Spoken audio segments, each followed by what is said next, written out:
the Indian economy is throwing out fresh news. I'm given to understand that the direct selling industry has not been adversely impacted during the pandemic. Rather, it has surged ahead. Hence, I congratulate the direct selling entities such as Amway for the strong showing during the moment of crisis. With the pandemic underscoring its importance, 2020 has been the year where health and wellness have been prioritized by people. Home to over 1.3 billion people and the origin of yoga, which is synonymous with health and well-being. India's wellness industry is one of the fastest growing and has undergone a transformative journey over the past year. Here I would like to appreciate Amway's immunity supporting products offerings that have been extremely well received by the Indian consumers.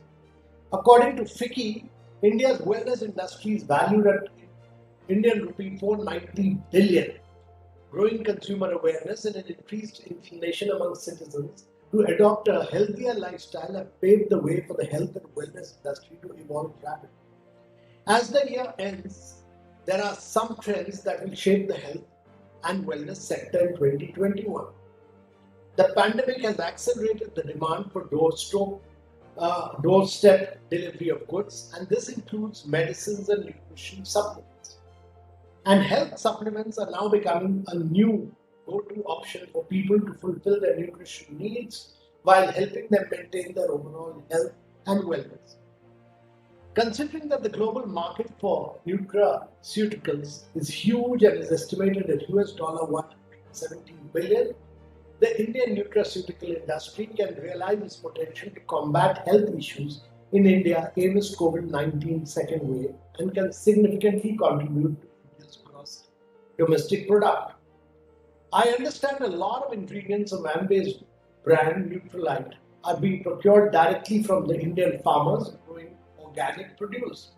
This is an encouraging sign for the future and has the potential to be an example of how India can be placed on the supply chain map for organic products.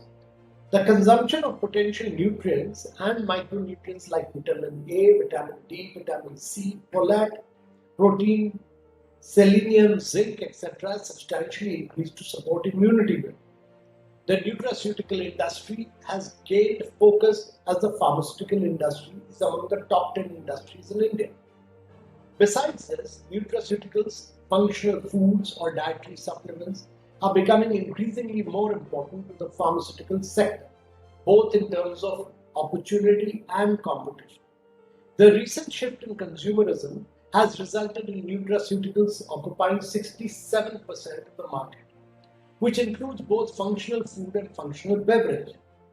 The Indian nutraceutical industry has been growing at 25% annually during the pandemic period, of which Amway is one of the leading players.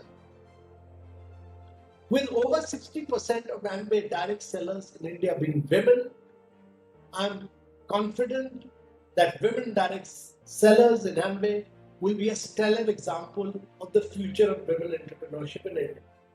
The top 6 traits of any successful women are positivity, confidence, self-growth, thankfulness, beliefs, and vision. Globally, India ranks third among countries reporting gender gaps in business. Only 33% of the early stage entrepreneurs in India are women as per financial inclusion for women-owned micro, small and medium enterprises in India.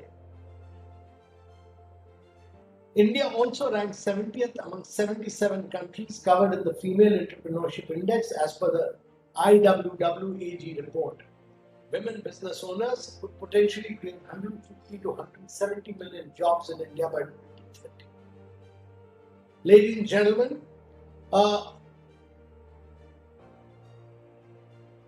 female entrepreneurship is particularly critical for India because it catalyzes women participation in the labor force. At a time when India's female labor force participation has fallen to 17.5% in 2017-18. Only 7% of working age women in India have paid jobs currently as per a recent report. I am given to believe that over 60 lakh persons earn livelihood from the direct selling industry, of which Amway contributes around 550,000. All direct sellers get a livelihood opportunity with zero investment in livelihood. Sure, the efforts to succeed must be very high, and I salute all of you who have embarked on this very, very dynamic and adventurous. Last but not the least, Amway has set up its own manufacturing plant and has made a lot of investment towards the Make in India initiative, and is the only direct selling company in India to make this investment as their commitment to the country. I take this opportunity to congratulate Amway on its many, many initiatives in India.